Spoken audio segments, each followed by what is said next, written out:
Well, so today we're going to talk to you about our recoil system, which is, we've invented this, what, about 2-3 years ago now? Yeah, and been perfecting it all along. Right. It's even better at NAB here. We're going to just run you through the basics of a recoil system, and that is, starts with our, you want to loosen that a little bit so I can twist it? Starts with our universal base plate here. And what's unique about this is that there's 2 screws here. If you can see here that actually this rig is pretty full out. You see where their shoulder pad comes to here, but ours is about 2-3 inches over this way. 2-3 inches on a rig is a huge deal. It's the difference between being balanced and unbalanced. The key is you don't want to be supporting the rig, you want to be operating it. And that's the whole point of having a recoil. So the recoil concept is essentially putting the camera on your shoulder and almost behind you in some cases. Which makes in most cases. Yeah, in most cases, right.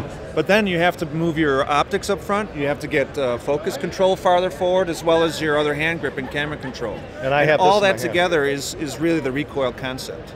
And then you don't need counterweight as much as you used to, you know. And then the rig can be shorter. There's a lot of advantages that way. Now this particular rig has a system battery in the back.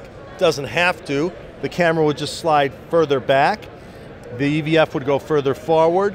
But the point is that when you have your hand in the grip here, hang on to that, hands. So when my hand is in the grip, my shoulder, my hand, and my eye never change. This is the part that people don't get. The only thing that changes is that camera slides further back or forward to be balanced on me. That's all that should change. And this base plate is the only one that has that range. It has the range and is designed like that. Yeah. So you can put anything from a DSLR to all the way up to an Alexa on this thing. So we've basically discontinued all of our old systems, and we only have 12 components now. And you may only need 4 or 5, depending on which camera you have, to create a recoil. And if you buy a new camera, you just throw it back up on there, and you may, the only thing that might change is you might need a different top plate, but the bottom always stays the same. This will work with any camera, any future camera, period. And if you buy a recoil base plate system, you get $1,000 off the EVF. So the EVF becomes $21,000 US dollars. Yeah. So the EVF goes from $3,100 to $2,100. And in some cases, like with this rig, I believe the rig only adds $300 to the EVF price, and you now have a rig. So it's kind of a no-brainer. That's how much we want people to adapt the recoil to their shooting style. So a couple new things coming up soon. We have the example of what we call the Gratical Eye. Okay, it doesn't replace this Gratical because this is a fully featured, it has all the kind of DIT features you would want and something like that. But this is a more basic focusing and framing tool that's kind of no frills. It doesn't have all the features like red line and LUTs and things like that. But a lot of people really don't need that. This is just a focusing tool. It's like whatever you send it from the camera is what it gets. So if you have a Rec 709 coming out of the camera, that's what you're going to see. If you have log coming out of the camera, that's what you're going to see.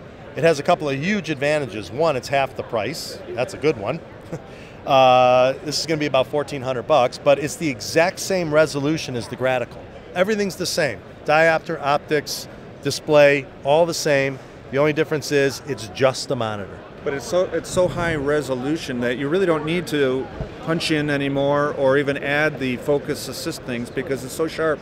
You can do it without it. Right? Besides that, we're just going to show you one other thing. We have some of these new grip designs that are kind of interesting where this will go on our Rosette Mini Mount, and it gives you the ability with this roto-lock system to adjust the grip how you want it, and then on this one you can flip it up like that so that you can get the camera on the deck. Talk about the twist though. That's what the other grips don't have. Yes, good point. Sure. So I'm here. Yeah, thank you.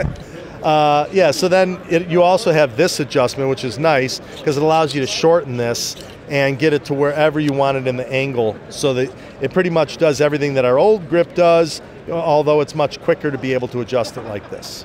But what's really cool is that we've adapted it for the FS7 grip. It's a little hard to show it without it on a camera, but with this you can see I can adjust the grip, flip it out of the way, maybe putting it in your case. Okay. Then you also have adjustment down here as well. But more importantly is that you can also twist it so that you can really get your wrist in just the right spot.